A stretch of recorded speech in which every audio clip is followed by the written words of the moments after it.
Hey, what's up? Ken from Palm Beach Dyno here. We have Pedro's 2018 Roush powered Mustang GT convertible on the dyno. It's been running on the Roush tune, so we're here to do a baseline on that and then switch it over to our custom tune with an nGauge. So right now we're going to do a couple baseline pulls to see how it does on the first pull, and then typically we'll see a decent loss in power after a couple more pulls due to heat and things like that in the tune. So that way we'll get you a cooled off number and then a warm number, and we'll do the same with our tune once we load that on. So here's the baseline pulls first.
Alright, there you go. There are the baselines. We went ahead and did 3 pulls total. The second pull didn't record properly, but the first pull was 661 and 603 torque.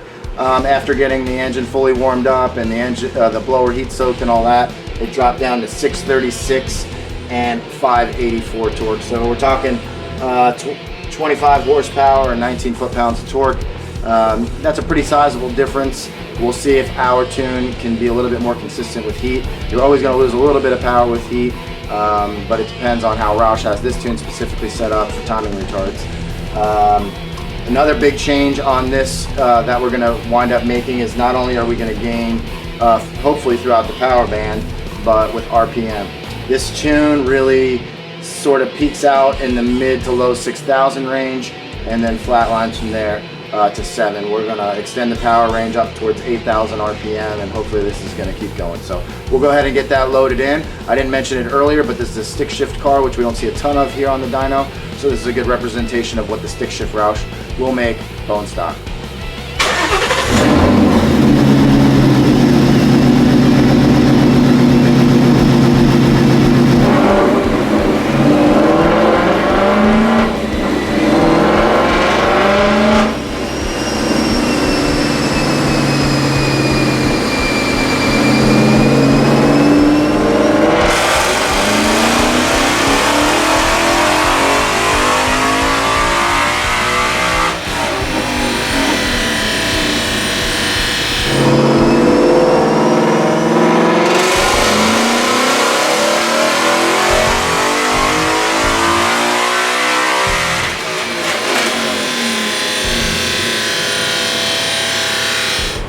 Okay, here are the numbers on our tuning. This is still on 93 octane.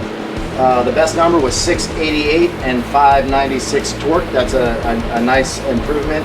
Most of the improvements come with RPM.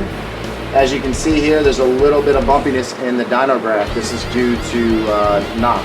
The knock sensors on these cars are very sensitive to protect your engine, and these engines are very high compression for 93 octane, especially with a supercharger on them. So just a little bit of timing retard will really hurt the power because we're already retarded quite a bit from where the timing would want to be under best conditions.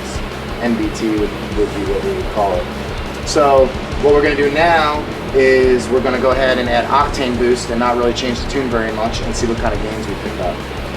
As you can see, the gains over the stock tune, I'll lay all the graphs over at the end. We're in the 20 horsepower range, both warm and cool.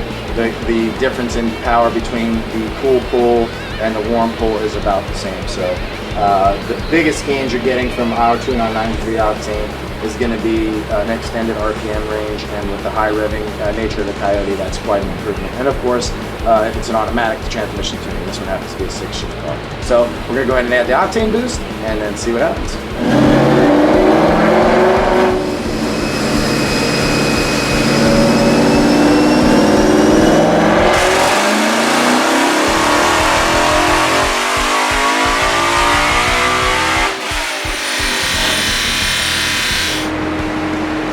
Okay, we did the 2 back-to-back pulls with the Octane booster, and although it didn't pick up peak power, it picked up a large chunk of power here in the mid-range, about 40 horsepower, where the 93 just wasn't happy. It's nice and happy now with the Octane booster, and it's repeatable. Those were the car was already on the warm side, and it did 2 back-to-back pulls at 680 plus consistently. So we're gonna wrap that one up. If you have a 2018 plus Roush, or any Roush car for that matter, we can make huge gains for you. So hit us up at pbdyno.com or 561-571-1173. See you on the next one.